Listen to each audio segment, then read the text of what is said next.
Welcome back. Typically, it's a slow time in provincial politics. Politicians are in summer recess, of course, but a couple of moves have, well, shifted the landscape somewhat in New Brunswick. Here to walk us through what they could mean is UNB political scientist J.P. Lewis, and he is in St. John. Nice to see you, J.P.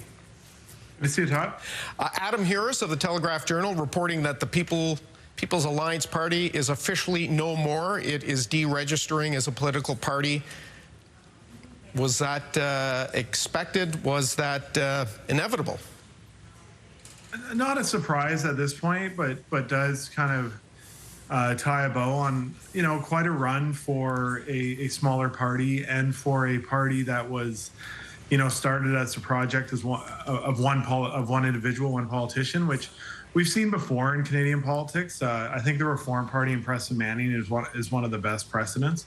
But I mean, what Chris Austin was able to do to win seats with a brand new party breaking through in 2018. I mean, that's difficult, and then to have influence on the government, and then obviously he would cross the floor and enter the government himself. But I mean, it does speak to a time in New Brunswick politics where there is a disruption of our party system, and also some of the issues that the People's Alliance were able to kind of ride to success for a few seats. And then I would argue really punch above their weight in terms of how small their caucus was in terms of the imprint that they had. So where do the parties, albeit small but loyal supporters, go?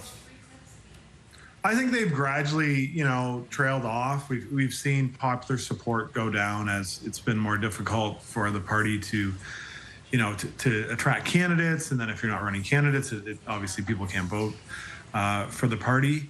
I think that this is obviously all tied into Austin leaving the party and joining the Tories. And then, of course, that's, part of what most observers think was a turn to the right for the Tories under Blaine Higgs. So I'd imagine, a fair number of folks who were maybe voting People's Alliance would end up voting Progressive Conservative, in 2020 and 2024. And Chris Austin was able to hold on to his seat. So that's one clear indication of that, people who are excited about the People's Alliance were able to find another home. Would you put them in the same category as a Confederation of Regions party for those of us with long memories? Yeah, I mean, that would be the best comparable. And again, I think the one thing with the Confederation of Regions that separates it from the People's Alliance was the Progressive Conservative was in such an existential crisis at the time. Leading up to 1991, they'd lost all their seats.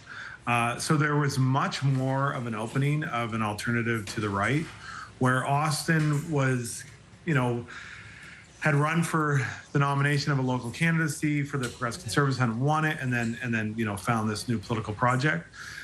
In terms of their legacies,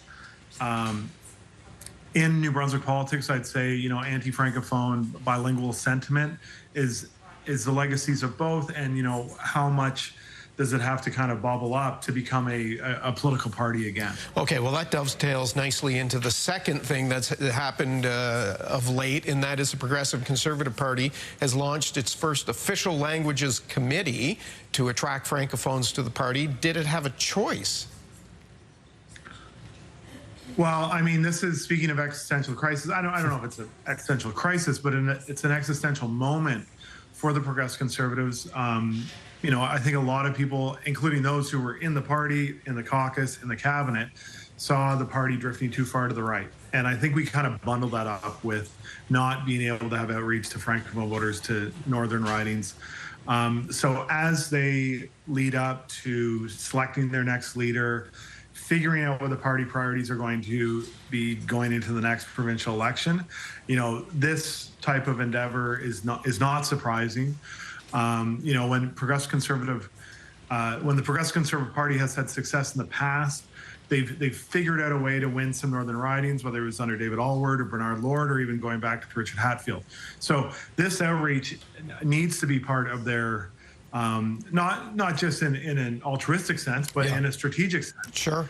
Needs to be part of their next steps of finding a way back to government. You leave a lot of votes on the sidelines if you don't do that. So, put both of these together.